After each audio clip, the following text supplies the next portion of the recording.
Okay, this is the grass is Okay. greener on WXRW. Actually, that was me saying hello. This is the grass is greener from a previous broadcast because our theme music got lost over the last 24 hours. I am Gary Grass. This is the Grass is Greener on WXRW, River S Radio, 104.1 FM in Milwaukee. With me is my co-host, Babette Gruneau.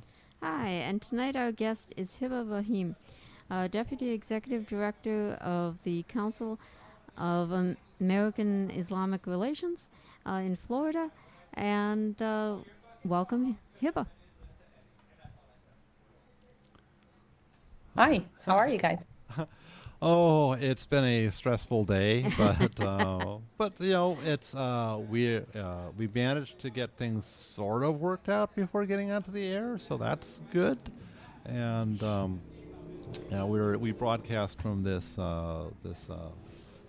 studio that is in a storefront, and there's just people just wandering in the door here. So who knows? Anything could happen. It's local community radio.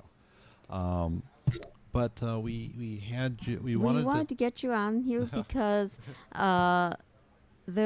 we heard about this Palestinian American being killed in the West Bank, and we wanted to know more about that and what your thoughts on it are, particularly since we aren't really seeing much on the media on that. I'm so sorry to interrupt you, but I'm having trouble deciphering your words over some background noise. Yeah, we're going to close I'm not sure what it is. Okay. Some people wandered in here, and there's folks right outside the door. Yeah, try again and see if you can. I'm trying to listen for your words, and it's jumbling with the background, so I couldn't hear properly. Okay. All right. She's going to try again. All right. I was saying that we had heard about this Palestinian American who had been killed in the West Bank, and but we did not really see that much on the news about it, and so we wanted to get more information on that and just in general about what is going on in the occupied territories. Yeah, so first of all, thank you on behalf of CAIR-Florida, but also more importantly, on behalf of Sayafollah Musallet's family for elevating and amplifying this story. It is certainly one of the most tragic stories that I've seen. Every loss of life is incredibly and equally tragic. But what makes one story more painful in some ways than another is the way a person is killed. If you recall, about 20 years ago, roughly, there was the death of Rachel Corrie, an American citizen who was standing against the Israeli settler forces, and she stood in front of a bulldozer and was literally bulldozed, ran over by a bulldozer, and that's how she was killed. Those stories are exceptionally painful. Right. Sayafollah Musallet was a young 20-year-old man, just like any other 20-year-old. You hear his family describe him in such angelic terms: playful, fun, loving, caring, sweet, selfless, just beautiful, beautiful words to describe this young man. If you read about him on the internet, people who know him have described him in the most, just with beautiful language. He moved to Tampa and opened an ice cream shop with his family. And it seems that that's just such a perfect type of business for a guy who's described so, in such a fun way. And the comments and the reviews about him before his death were just so positive about his spirit, about his energy. And this is at the Ice Creamin' on Bruce B. Downs in Tampa, Florida. So this young 20-year-old American born in Port Charlotte, Florida, moves to Tampa as a young adult to open an ice cream shop, and his father lives here. He goes overseas to the occupied West Bank for a summer trip He's spending time with his family. There's talk about him being introduced to someone with the idea of marriage. So he's excited about that, about the future of opening, expanding business, starting a family. And as he's there, he faces a very common problem that tens of thousands of Palestinians in the occupied West Bank have to deal with every single day, and that is the threat of occupation by illegal Israeli settlers of their land. And there's a couple of things that I'll say here.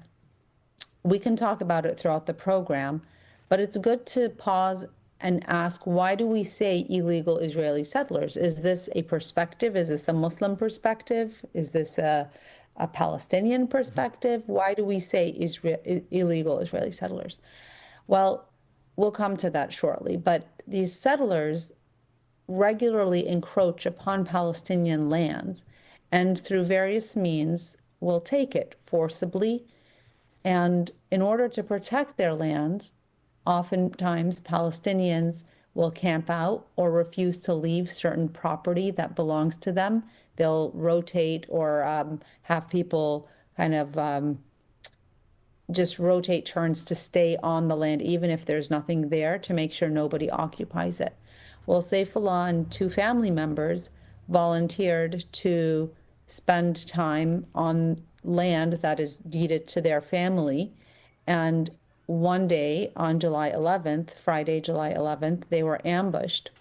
I hear by dozens of settlers, and they were literally beat to death. Well, Sayafollah was beat to death with clubs and bats, and he didn't die immediately, but he was dying and had extensive internal bleeding. An ambulance was called to rescue and try to save him, but the settlers surrounded him for 3 hours and refused to allow the medics to reach him. In fact, they even attacked the ambulance, and 3 hours later they dispersed. His own brother carried him, gagging and spitting blood, to the ambulance, and on the way to the hospital, he died. Oh my. That is so sad. So he could have potentially been saved if it hadn't have been for the settlers interfering. I can't say that for sure, but I can say that if there was any possibility, it was taken away by the refusal of permission for medics to reach him. Mm-hmm. I mean, and then this is on top of beating him in the first place. I mean, it's just this added sort of level of cruelty that someone is beaten and then they prevent the medical attention from coming because it just proves that they wanted him to die.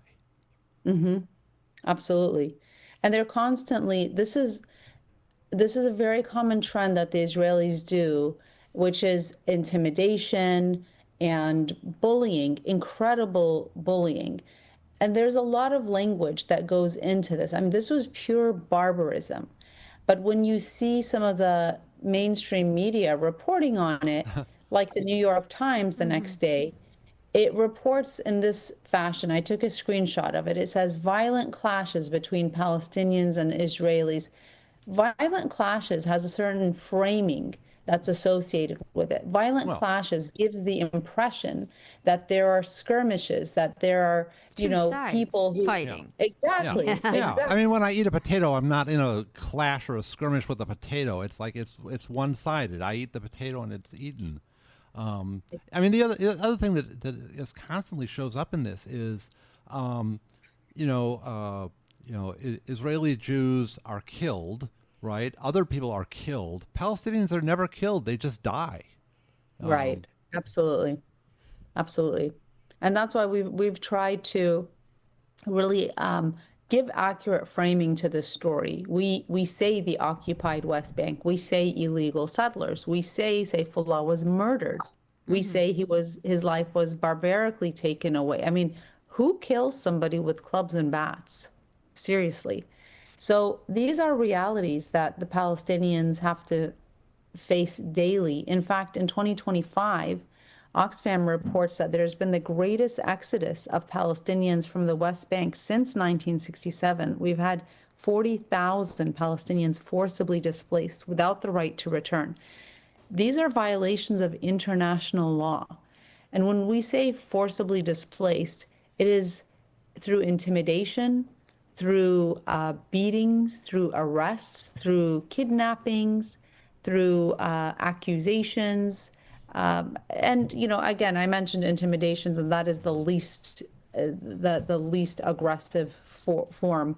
But when you're intimidating a family and telling them, if you don't leave, then this will happen and that will happen, people pack up and go. And 40,000 is not a small number. No, I mean, I was on a thread on social media on this, and like someone said, "Oh, you know, those people probably weren't kicked out. They probably just fled," and you know, it's like, well, it's like what I first came to my mind is like, okay, the KKK burns a cross in front of your house. They shoot guns at your house. There's, you know, it's like, and if you leave at that point before they burn your house down, is that, oh, you just left, right? I mean, is that voluntary? Does it become voluntary? Yeah, I think that's a pretty strong description of a constructive eviction, right? So yeah, and it, you know, the one thing about this case is it has these resonances, right? It's like there are things that people know about that they can connect with this. I mean, the case of like Hind Rajab, who it was another case where not an American in that case, but a little girl who was like trapped in this car and like calls for emergency services, and it's like they just proceed to riddle her with bullets. I mean, it's like, you know, it's another one of these things where you tell the whole tale, and it just seems particularly cruel because there's this element of like, you know, this person was reaching out for help and could have been saved, and it just adds to the atrocity of the story as it you know, as it unfolds. It's just these things. I mean, let me. I know I'm doing a lot of the talking, and I want to let you talk, but there's another thing that really comes to mind very, very strongly in this when you tell the story of this individual person. I mean, Noam Chomsky has this distinction between worthy victims and unworthy victims, right? Unworthy victims get reported as a statistic, right? This many people were killed, right? But when they're considered worthy, then we break it down and we tell their stories, because it's like so much more effective and meaningful to hear like a story of someone than to just like, oh, you just report one more person was killed. And so the media selects whose story they're going to tell. And, you know, Palestinian stories have typically been viewed as unworthy of telling. Whereas Israeli stories, they become individuals, and you hear all about their families and everything else. Otherwise, it's just 3 more people dead. Yeah, you're absolutely right. That is a really unfortunate reality. And one example of that is the fact that Sayafollah died as an American next to a family member who's not an American. And even though it may not have garnered as much national attention as it should have, it did certainly get a lot of local media press here in Tampa because he's from Tampa, across Florida, and even among elected officials across the United States. We saw an unprecedented number of elected officials comment in an unprecedented way, using harsh language, using very appropriately harsh language, calling it, as Ambassador Mike Huckabee said, a criminal terrorist act, as many others have called this an act of terrorism. But it's because it's against an American citizen, and that's what made him, to the American public, a worthy statistic, a worthy killing, a worthy victim, right? A worthy victim. Yeah. Thank you. I mean, it's on the one hand, it's like, you know, how much difference does it make to be an American, right? Because you know, we've had shows here before where we've had people like in Honduras or somewhere say, you know, go down and like, you know, do a role of accompaniment, right? Because okay, so you have some people that are there's like people that are defending like rivers and from being dammed, and like who are like natives in Honduras, and they're under threat from the military and like private police forces and things. And as they say, well, if you can go down and provide accompaniment to these people, that is like one of the most valuable things, because as an American, they are much less likely to shoot you, right? And there have been tales where Americans have been hurt or killed in these types of things, but it's like Americans have a certain privilege, right? Because the U.S. Taxpayer is funding like mass murder in some of these places, as it is in the occupied territories now. And so being like an American, it's like they're reluctant to kill you, right? They're not reluctant to kill the other people. They consider them to be like, expendable, just totally meaningless, like not even human, right? But as an American, you have this extra privilege, so you go down there and be sort of accompaniment to people. But when, go. No, you're absolutely right. It's an unfair privilege. It's the same privilege, not to pivot, but my daughter right now went overseas to Syria, well, on her way to Syria through Turkey, and there's such a mess in Syria. Israel suddenly, for no reason at all, bombs the main centers in Damascus. Is just a bully in the Middle East to the nth power, and keeps transgressing with total impunity. And I was talking to my daughter, and I said, isn't it unfortunate that the U.S. State Department issued a statement saying that all Americans need to leave Syria? So it's unfortunate, because it's like you turn around and you're like, all right, everyone, good luck. I'm American. Yeah. I'm leaving with my privilege, but good luck to you. Where what we should do is say, Israel, stop. This is not acceptable. You're violating law after law after law, international rules and protocols and everything. And one of the problems that Israel is that they constantly, even in the example of Hind Rajab that you gave earlier, of this little girl, this 5-year-old Palestinian girl whose body was riddled with bullets, they constantly lie. Afterwards, after all this happened, Israel claimed that they didn't have any troops in that neighborhood, and they denied carrying out the attack. And we had the Washington Post and Sky News refute that and say, we have satellite images that show that you had tanks present. So without the refutation, they just try to get away with lies after lies, and not everybody hears the correction. Not everybody hears that. So many people just hear them say they weren't there, and they just accept that at face value. Some people don't care at all whether they were there or not, or what they did. But even people who are waiting to hear their rebuttal, it's just that, oh, well, they weren't there. It must have been something else. And it just passes that way. So there's just constant inaccuracies and straight up lies. And that's one of the reasons right now that we're calling for an independent investigation. Some elected officials have called for Israel to investigate the murder of Sayafollah Musallet, but for Israel to investigate their own crimes is akin to having our local police forces investigate a killing of a black man, which time after time after time we've seen is not successful. It's not fair. It's not impartial. It's not, and it does not yield fair results, according to, in the eyes of many people, including in the eyes of from a legal lens. So those are all issues. Yeah, I mean, I remember Sam Husseini going to these, State Department press conferences over and over before they finally dragged him out, and asking over and over about the Hind's case, and because this was one that they were still letting the Israelis investigate themselves. Well, any report on that investigation? Any update? It's we'll let you know anyway. It's like is there really actually any investigation going on? It's why are they being allowed to investigate themselves? And and it is just the pattern. And even when the media corrects things, you see this pattern in like places like the New York Times where they'll report something wrong, then they'll issue a correction, and then they'll come back a couple years later, and when they're giving like an overall summary of like background for the region, they'll go back to the wrong version because like the wrong Right. version is what stuck even for them, right? Right. And it's just it is so frustrating that you can get you can get all the proof you want and the lie still carries, and there are people that are just they're predetermined, they're going to believe that lie because it makes them feel happy to believe that they're on the right side and they're on the wrong Yeah. side.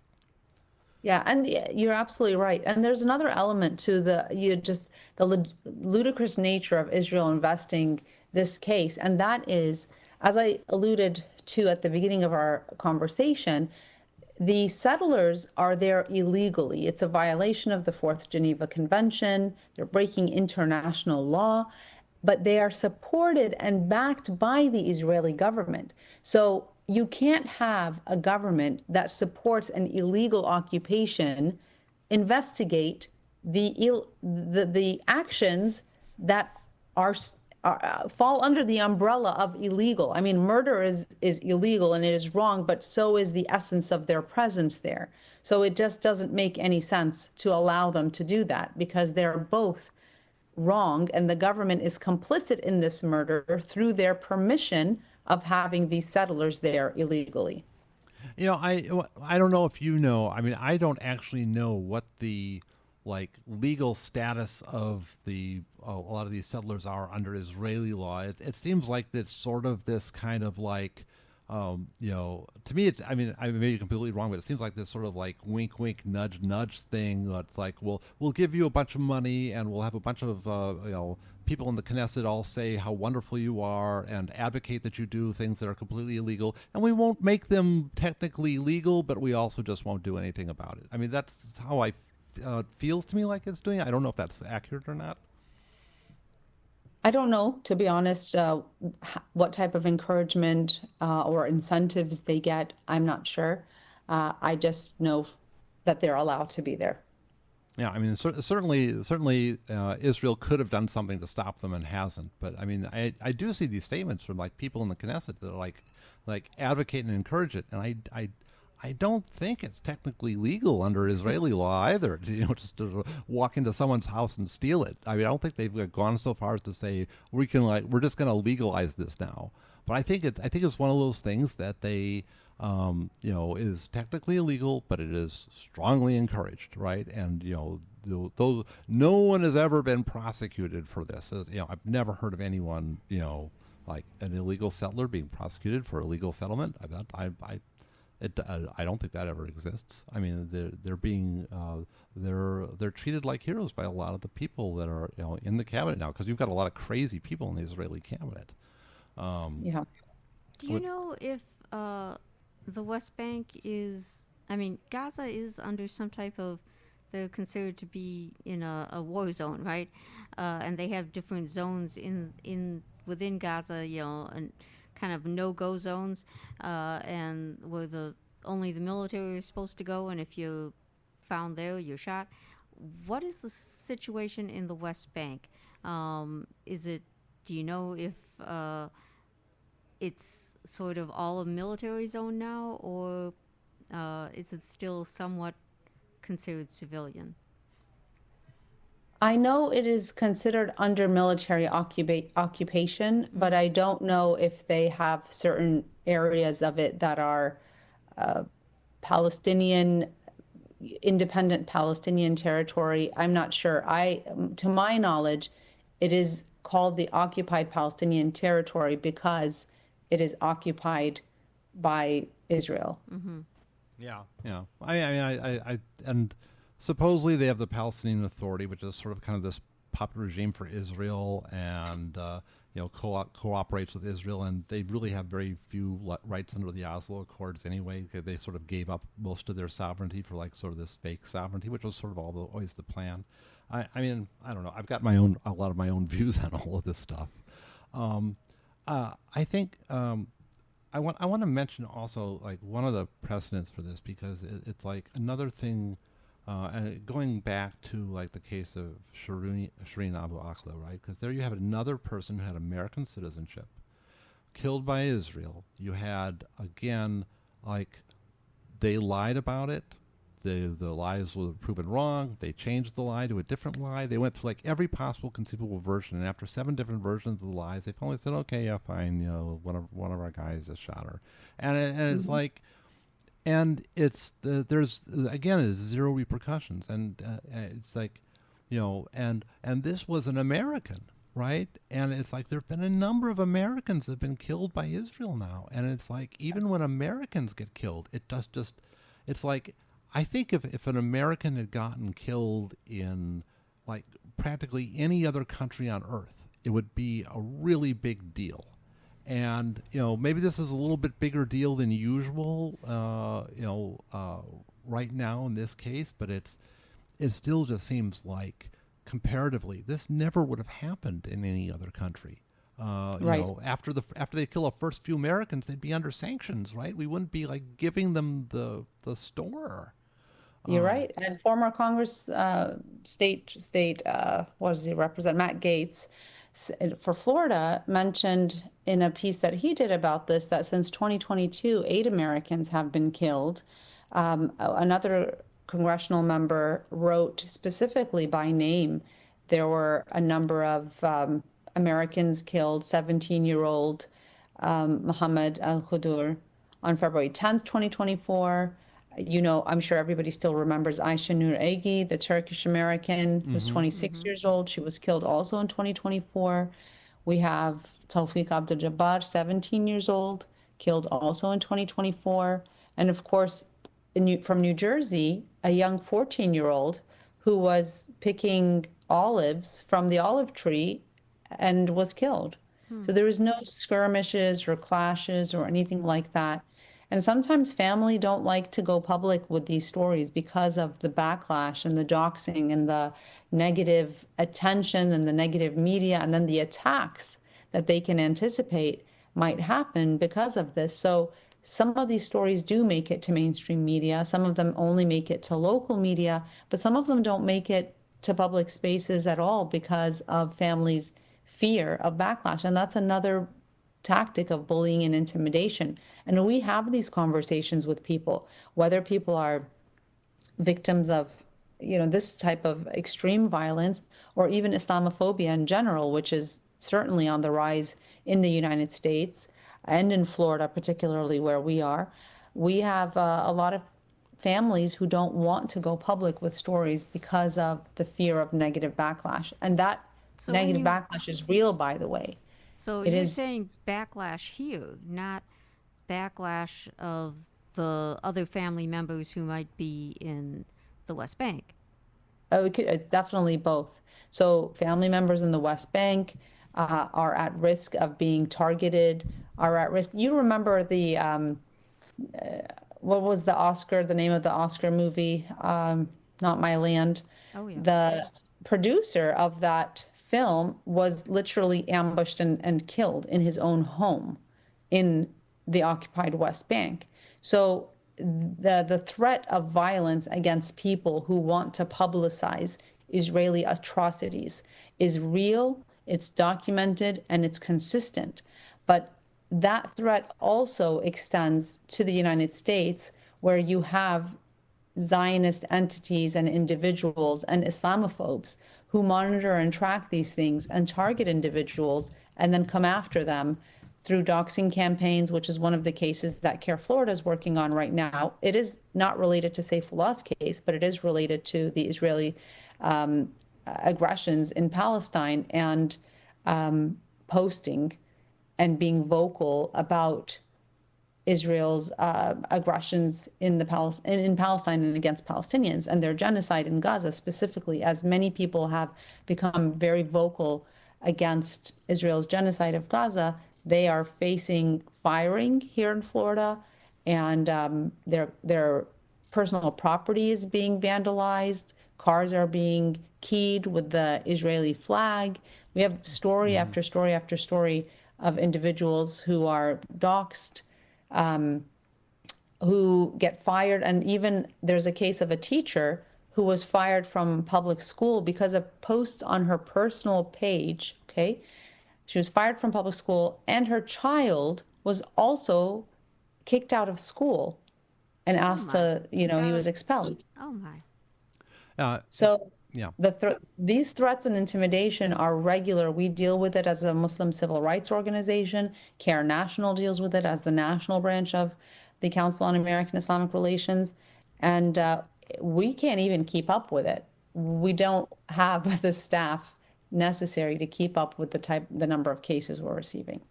I just want to flip back and just mention the film that won that best documentary last year was No Other Land. And it was it was denounced by Israel's culture minister before all this other stuff started happening. So the Israeli government was sort of fueling the flames for all for the killing afterwards and all the other violence and response. That was coming straight from Israel. Yeah, thanks for that. I'm definitely not a movie buff. I can't tell you when the last time I watched a movie, but yes, thanks for that correction. But the idea is even if they denounced it, they should. They should. I won't. No, they denounced the film. Oh, I thought you meant that the Israeli culture minister denounced the film prior to some of this violence occurring. Yeah. They were already sort of dog whistling to go ahead and kill people. I mean, I think that the Israeli government is responsible. Yeah. Okay. I'm glad I misunderstood, but yeah, I'm glad that makes a lot more sense. And it's more like what they're really denouncing is how dare you show the reality of what's happening on the ground. That's really it. I think that's what you see with the attacks on the press too. You see that more in Gaza, of course, the attacks on the Palestinian press, and I don't think that there are anyone from outside Gaza allowed in to even monitor what's going on, but a lot of the press has been killed, I believe. There are a few. Agence France-Presse has said that they believe that any Western journalists that are there now will be dead soon if emergency measures aren't taken, because at this point, even the people there from the West cannot find anything to eat. So it's unbelievable. I mean, I've been on calls over the last couple of days. As we're navigating certain things, other groups in the United States are navigating how to raise awareness on the starvation of the people in Gaza. The videos that we see, that everyone can see, it just depends on your algorithm, really. And if you want to go out of your way to search for specific, handles that highlight these atrocities. I mean, you literally have starvation. You have these little babies with ribs just popping out of their bodies. It's a skeleton with skin. That's really what these little babies are. And you have individuals who are going to food distribution sites and they're being shot and killed. And then you have Israeli soldiers, or former soldiers rather, some still in Israel and some not, who are admitting, probably because their moral consciousness can no longer handle it, that they were given orders to shoot civilians, even at these sites. These reports are public. They're known. Some of them are in mainstream and even Western papers. But I don't understand people's unwillingness to act on this. I don't understand our elected officials' unwillingness to be moved by starvation of a people that we are funding, that the United States is funding. I think it could be for two reasons. One, few that if the politicians that they will have to face backlash when it comes to elections, or backlash as far as people who may not want to donate to them, or just even the fact that they'll have to be questioned on it, and they may kind of not want to have to deal with it. American politicians would rather save their jobs than their souls. Yeah. And the other thing is people get tired of seeing this sort of thing, and they just kind of push it off. to the side and don't want to deal with it. Someone was telling me, you always have all this bad news for us. Can't you cover something good, something fun, something that not so depressing? And so I think there's that people, it's too depressing. People don't want to see it. Well, maybe it would be relevant to people to know. We're humans and we are driven by selfish interests, many of us, most of us probably. And that's partially, the wiring that of humanity.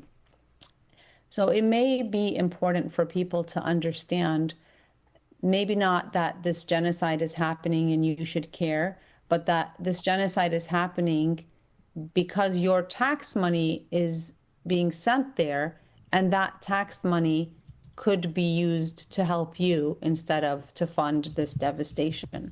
Maybe that angle, and that is an angle that a lot of organizations like If Americans Knew, if you want to look them up, it's ifamericansknew.org, or A New Policy, which is a new America First policy, basically that emphasizes this notion that if you want to put America first, you need to understand, like Americans who are struggling to pay their groceries and pay their rent and live because of incredible inflation and just a high cost of living, need to understand that you don't have health insurance perhaps, but the billions of dollars that are being sent to Israel allows for Israelis to have free universal health care, and also allows for the Israeli government to commit genocide. And if we rerouted some of that money back to our local spaces, then perhaps you would be in a better situation. Even if it's from that lens, there is a movement to raise awareness on what it means actually to support Israel, what it means when we have in Florida, we have counties that are investing bonds in Israel. What in the world does a Florida county level government have anything to do with a foreign government like Israel? Why are we investing our local money? Why is Hillsborough County? I'll tell you why. It's because the Tel Aviv Stock Exchange has just been soaring since the genocide started. It's just multiplied in value right now. Israel is being vastly rewarded for its crimes monetarily, and I mean, it's really important to divest. That's a huge tool we should all be using. But the temptation on the other side is to cash in and make money off of this, and it's just there's enough people that are sick enough that it's crime pays, and it literally pays. Yeah, I can see that. Your logic makes sense from just a practical perspective, but forget the ethical part of it, forget the moral part of it. But these bonds were being invested for the last many years before the genocide began. True. I don't. Yeah. I just think that like the local community that's fighting for housing, right, needs to understand that, hey, your local government, Palm Beach City Council, just invested one of the biggest amounts in Florida, $700 million in Israeli bonds. Hillsborough County, we lost on many issues related to housing here, where people are genuinely suffering because so many people are moving to Tampa and the greater Tampa Bay area. It's just not affordable for Tampa residents anymore.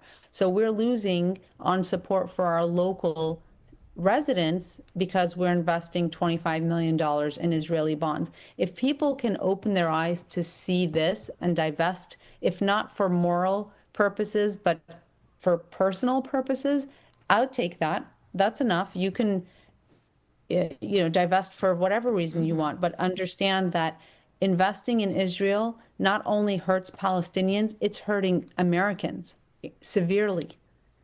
And I think that's a route that a lot of people have started to take after understanding, like you mentioned, that people just are desensitized to it or don't care or are depressed by it or would rather look the other way. Well, then let's just bring to your attention how this is affecting you directly. And it is affecting Americans, the middle class and the struggling class. I mean, I think it affects people in a lot of ways. I think this affects America very negatively. I mean, you listen to people like John Mearsheimer, who've been saying for the last 10 or 20 years, right, that going in, tying yourself to the waist to Israel is not helping America in any way in terms of like the U.S.'s foreign policy goals or anything that it wants to do or its survival as a nation, right? It's like this is like dragging us down. It makes us the enemies of the world. It is pushing everyone away from the United States. It is making everything harder and more expensive and more difficult. It is bad policy from that perspective. And you look at it from just the guns and butter perspective, right? We spend so much money on the military and so much money on all this that could be spent at home. That's another perspective. And then there's the people that say, I think quite truthfully, that when they test all these horrible things in Israel, and it is a test, right? They do these things and it works, and everyone looks away and they get away with it.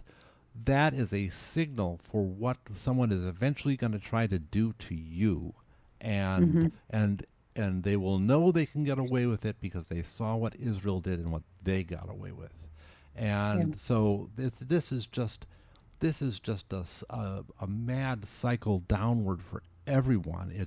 So even if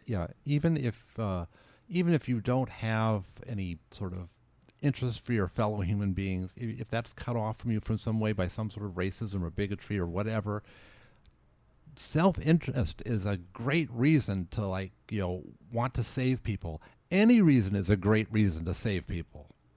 Right. Absolutely, I agree. Well, is there anything that you can suggest that people could do? I mean, there's been some protests here, not particularly on this one case, but on other, just in general, mainly about Gaza. But is there any thing in Congress, or is there anything that CAIR would like to suggest people do? I have not seen, well, specifically, I'll start with Sayfullah's murder. We have had responses from elected officials, U.S. representatives and senators from over 17 states. If there has been a statement from any Wisconsin elected official, I have not seen it. And I encourage people to call their elected officials and say, hey, we've had many elected officials over, I think I'm looking at the numbers right now, I have them in front of me, over 70 have made statements. And outside of, if I removed the local elected officials from Tampa, I would say over 50 have made statements. And we want our Wisconsin elected officials to also take a stance and demand justice for Sayfullah's murder, for the death of an American young man who died protecting his family's personal property. So that's one thing, is just to call your local and state and federal elected officials and ask them to be part of the call for justice. I think that's very fair, and I think that's their responsibility as elected officials who represent America and Americans. Okay. Do you know of any other things that you'd like to recommend? Any other things? Yeah, any other things to do? Betsy's all about giving people actions to take, because she's seen so much like organizing that was like all for like getting people together to talk about something. Talk about something, right? And that's it. And then not do anything about it. And I think people need to be able to project their power, and we've got supposedly a democratic government. There's some limits to that, obviously, but these people that are in office for you do listen if you talk to them. One of the reasons they don't listen is because you don't talk to them. So it's like, you talk to them, I talk to them. What can other people, else can they do? That's just all, Yeah, no, I agree with you. I agree. I think just pushing off and maybe going a step further beyond calling them and asking for them to make a statement. What we're specifically asking for is an independent investigation, not for Israel to investigate itself, but for an independent or U.S.-led investigation into the death of an American citizen on foreign territory. Now, it would be within the right of the United States to ask for the extradition of the murderers and for them to be tried and persecuted to the full extent of the law here in the United States. Being that that's not likely going to happen, it would suffice to ask for them to be arrested and prosecuted to the fullest extent under Israeli law. So really, I think we don't need to dilute our efforts in many different spaces. I think if your listeners really wanted to do something to call for justice for the death of a young American man in the occupied West Bank, make it a point to call your elected officials, your senators and U.S. representatives, and ask them to make a statement to denounce the murder, to say, call it what it is, to follow in the footsteps of Ambassador Huckabee and call it a terrorist and criminal act, and to ask for the perpetrators to be arrested and tried. Those points, if we can see them through to fruition and put pressure, I think we may see something actually happen, because like I said, we've had even some Republicans make statements, mostly Democrats, but certainly some Republicans make statements from Florida, from California, Connecticut, Pennsylvania, Illinois, Maryland, Massachusetts, Indiana even, so, close to you guys, Ohio. There's no reason that we shouldn't have representatives and senators from every single state making this call. All right. Thank you. I understand that you need to leave us early. So unless you have like a last statement you wanted to make? Or you can just stay if that doesn't apply. We love talking with you. Yeah, either way. Thank you. Thank you. I appreciate it. I enjoy the conversation. I enjoy really every opportunity to elevate Sayfullah's name. I would ask you and your listeners to also reach out to me if you have ideas as to how we can keep his name alive. I don't want, we did a lot of media, especially in Tampa and in Florida, around Sayfullah's murder, but I don't want it to pass with the news and something new occurrences, new occasions are now just like occupying the news space. So if you think of anything that we can do to keep his name alive, we're talking about billboard campaigns with a hashtag Remember Sayfullah.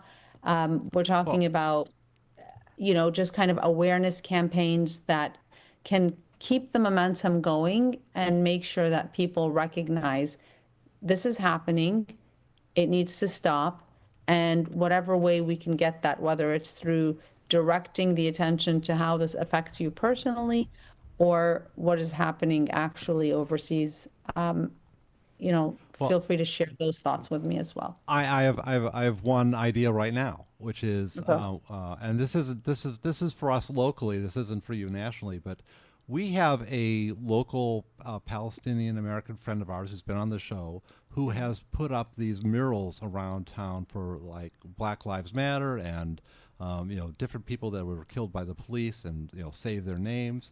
It's like he could easily, I don't know, maybe he doesn't want to do this, I don't know, but he, I can't speak for him, he's not here, but I think he would be really good with the idea of like putting up a mural for Sayfullah, just like he's done for the other people that have been victims of violence.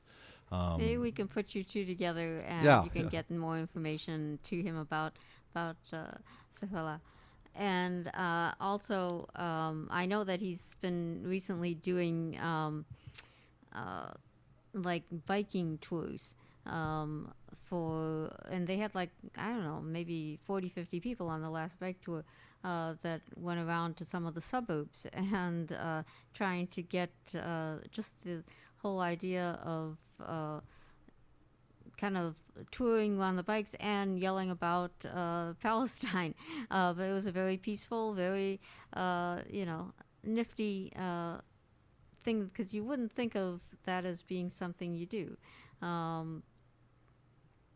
bike tour, you think of it as just a physical, thing that people do. But to actually have the flags and everything, it gave Both it a very different great look. ideas. I mean, I love both ideas. And really, it's just anything to draw media attention because media can really amplify a story, even if it's locally. Every extra person, every new person who learns about this is someone whose perspective can be changed and can better understand the reality of what's happening. We hosted a vigil. That's a very easy thing. I mean, in Tampa, we had obviously a press conference, then we did a phone banking session where we invited the community to join and call their elected officials collectively. We had a call to action where we emailed elected officials. We had over 700 people participate in that. Then we had a vigil, of course, and a protest that the youth are organized. So all of these things were independently covered, and all of them were very strong in amplifying his name. But we just need to keep that momentum going until we can stir the sentiment enough to get a response and a strong response from our elected officials. I think the So, most likely would be in Madison. You have a big university community there. You have a fairly progressive representative there who has in the past taken positions on issues, and that would probably be the best shot at that. And I know that they're going to be having a group of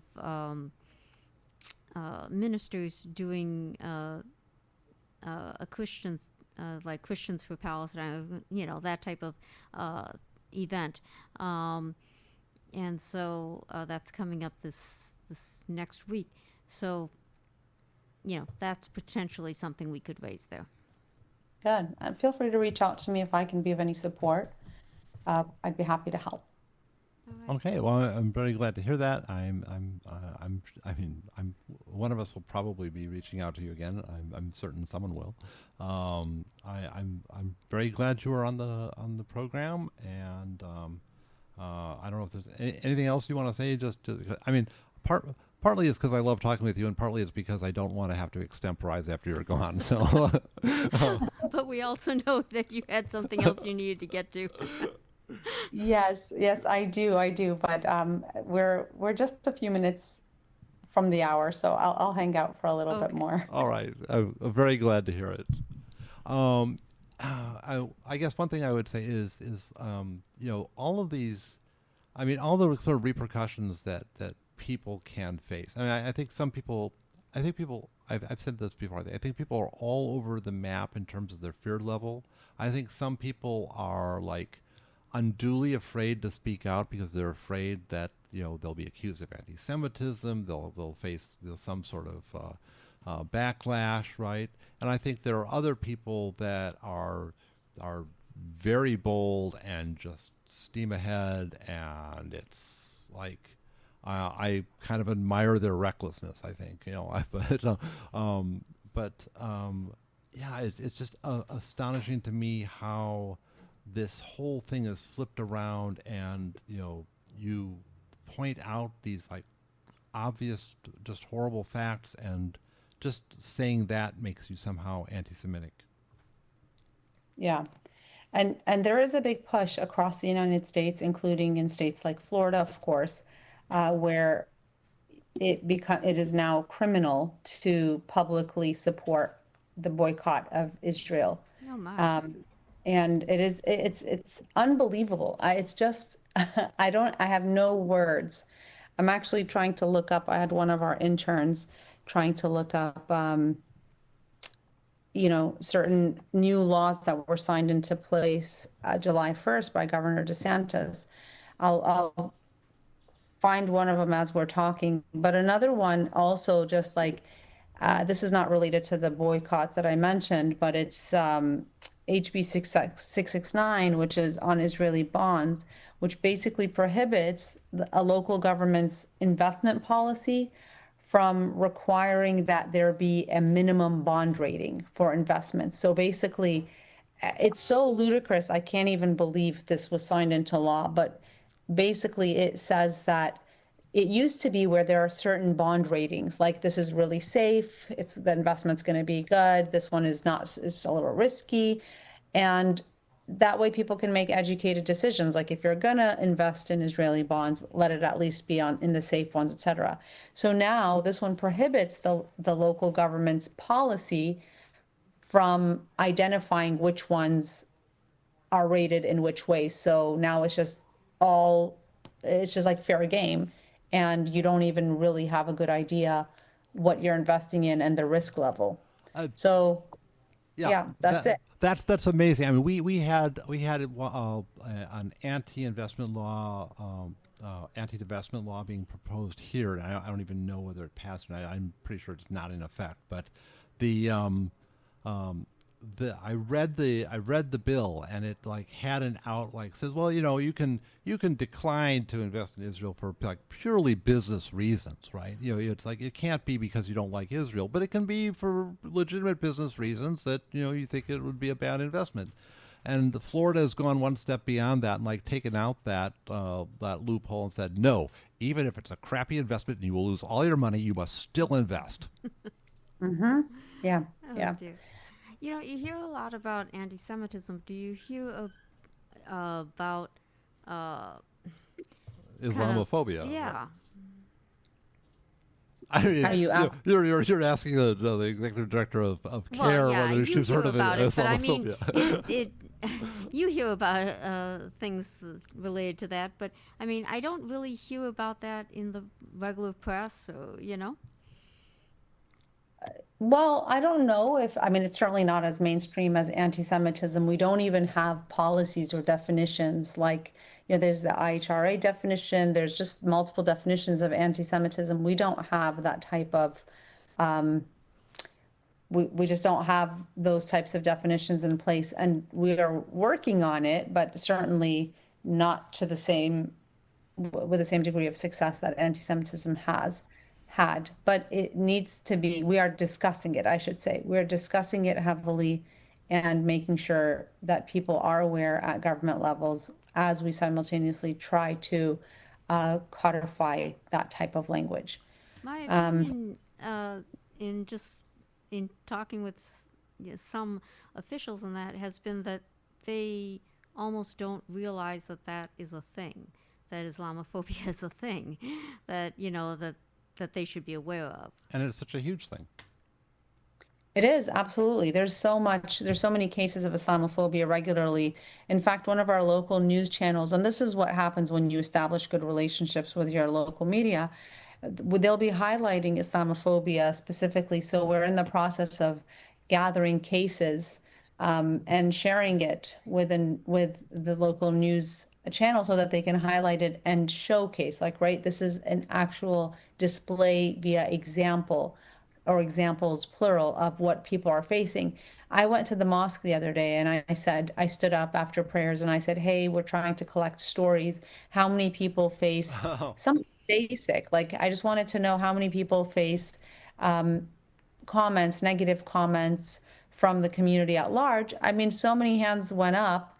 And I said, why don't you report them? And they said, well, it's just normal. Like, it's normalized. These are like now microaggressions that aren't even worthy of being reported. There was a lady at the public library down the road from a major mosque where many Muslims go, who was there with her children. And a man walks up and he said, if you don't leave here, I'm going to my truck and I'm getting my gun. So she collected her kids quickly and she left. And this is just a reality. She didn't even report it. I called her when I heard about it through the community. I said, you need. Uh-oh. I think we may have just been cut off here.